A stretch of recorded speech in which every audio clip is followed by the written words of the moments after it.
حافظ T V کو دیکھنے اور سننے والے معزز دوستو السلام علیکم۔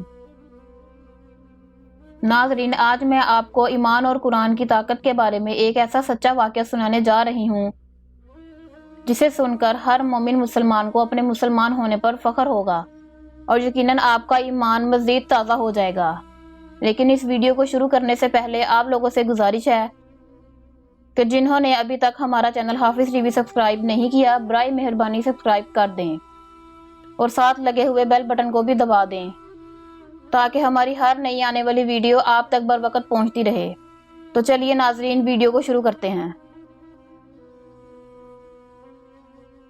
مکہ میں پیارے رسول صلی اللہ علیہ وآلہ وسلم کو اسلام کی دعوت دیتے ہوئے 10 سال گزر چکے تھے۔ مکہ کے گلی کوچوں میں ہر طرف اسلام کے چرچے تھے۔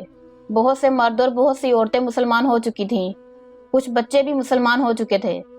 پیارے نبی صلی اللہ علیہ وآلہ وسلم کی زبان مبارک میں یہ اثر تھا کہ جو بھی آپ کی زبان سے حق کی آواز سنتا، آپ کے ساتھیوں میں شامل ہو جاتا اور آپ صلی اللہ علیہ وآلہ وسلم پر جان چھڑکنے لگتا۔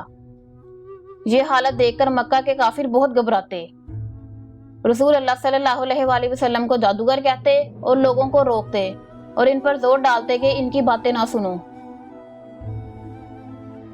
انہی دنوں یمن کے ایک مشہور شاعر طفیل مکے میں آئے۔ یہ اپنے قبیلے کے سردار تھے اور یمن کے لوگ ان کو بہت مانتے تھے۔ جب یہ مکہ پہنچے تو مکہ والوں نے ان کا بڑا شاندار استقبال کیا اور بڑی عزت سے پیش آئے۔ مگر مکہ والوں کو یہ فکر ہو گئی کہ اگر کہیں طفیل نے محمد صلی اللہ علیہ وآلہ وسلم کا کلام سن لیا تو یہ ضرور مسلمان ہو جائیں گے۔ وہ کلام ہے ہی ایسا کہ سننے والا بغیر اثر لیے رہ نہیں سکتا، اور پھر طفیل تو خود ایک شاعر ہیں، کلام کی اچھائی کو پرکھنے والے ہیں۔ محمد صلی اللہ علیہ وآلہ وسلم کا پر اثر کلام اور پھر ان کے سیرت و اخلاق کی کشش، طفیل نے اگر ان کو دیکھا تو مسلمان ہو ہی جائیں گے، اور اگر یہ مسلمان ہو گئے تو ان کا پورا قبیلہ مسلمان ہو جائے گا۔ مکہ والوں کے لیے طفیل کا یہاں آنا ایک بڑا حادثہ بن گیا۔ طفیل نے ان کو بڑی فکر میں ڈال دیا۔ سب سمجھدار لوگ مل جل کر بیٹھے، آپس میں مشورہ کیا اور یہ طے ہو گیا کہ جیسے بھی ہو طفیل کو محمد صلی اللہ علیہ وآلہ وسلم سے ملنے نہ دیا جائے۔ کچھ لوگ طفیل کے پاس پہنچے اور بڑی رازداری اور خیر خواہی کے انداز میں طفیل سے کہا، آپ نے ضرور ذکر سنا ہوگا، ہمارے یہاں ایک صاحب ہیں، وہ کچھ دنوں سے اپنے آپ کو نبی کہنے لگے ہیں، بڑے زبردست جادوگر ہیں، ان کی باتوں میں بلا کا اثر ہے، ان کی باتیں سننے والا ان کے جادو سے ہرگز نہیں بچتا، جو بھی ایک بار ان کی باتیں سن لیتا ہے بس انہی کا ہو رہتا ہے۔ مکے کے بہت سے بولے بالے ان کے جادو میں پھنس گئے ہیں اور اپنے باپ دادا کے دین سے پھر گئے ہیں۔ بہت سے گھرانے ہیں جہاں انہوں نے بیٹھے بٹھائے باپ بیٹوں، میاں بیویوں، چچا بھتیجوں میں لڑائی کرا رکھی ہے، اور پھر جس پر بھی ان کا جادو چل جاتا ہے وہ ایسا ہکا بکا ہو جاتا ہے کہ پھر وہ کسی کی نہیں سنتا، بھلا کیا مجال کہ کوئی اپنی بات سے ہٹا سکے۔ آپ کو یہ سب باتیں ہم نے اسی لیے سنائی ہیں کہ آپ ہوشیار رہیں۔ طفیل نے ان لوگوں کی یہ باتیں بڑے غور سے سنی اور دل میں طے کر لیا کہ کچھ ہو، اس شخص کی بات ہرگز نہ سنوں گا، کہیں میرے اوپر بھی اس کے جادو کا اثر ہو گیا تو کیا ہوگا۔ اور پھر تو طفیل کعبہ میں جب بھی جاتے کانوں میں خوب روئی ٹھونس لیتے کہ کہیں اس شخص کی آواز کانوں میں نہ پڑ جائے۔ ایک دن کعبہ میں پیارے رسول صلی اللہ علیہ وآلہ وسلم نماز میں قرآن شریف پڑھ رہے تھے۔ اتفاق کی بات طفیل بھی پہنچ گئے۔ خدا کا کرنا قرآن شریف کی آواز کان میں پڑ گئی۔ انہیں یہ آواز بہت بھلی لگی۔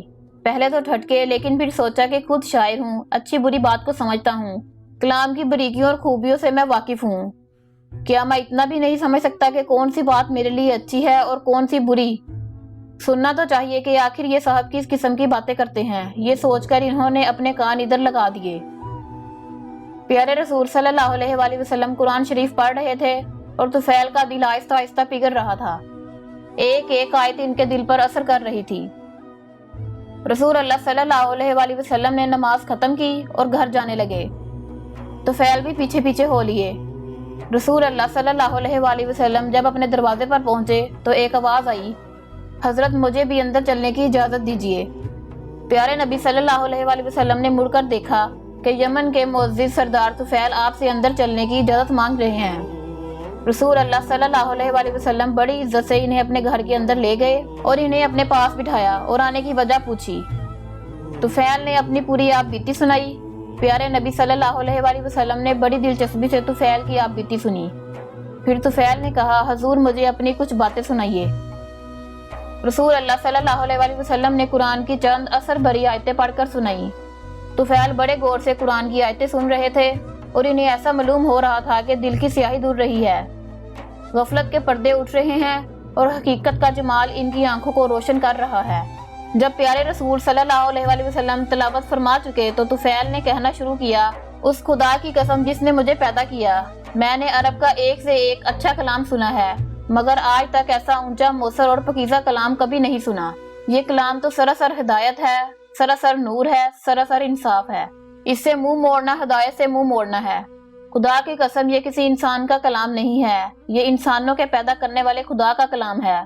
तुफैल कहे जा रहे थे और रसूल सल्लल्लाहु अलैहि वसल्लम का दिल इनकी हिदायत पर बाग बाग हो रहा था। तो फिर आपने तुफैल को इस्लाम का कलमा पढ़ाया और ईमान के नूर से इनके सीने को जगमगा दिया।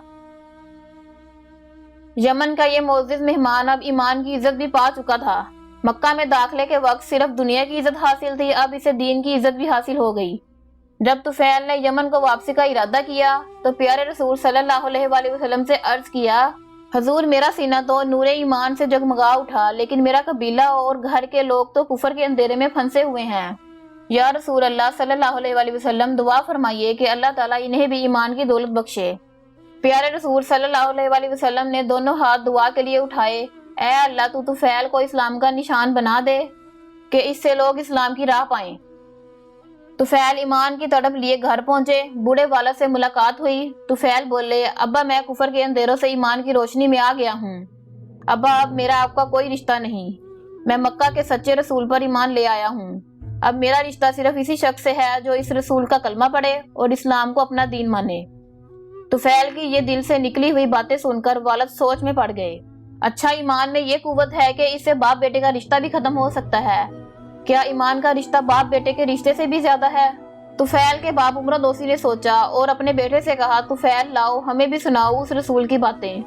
तुफैल ने समझाकर बाप को इस्लाम का पैगाम सुनाया।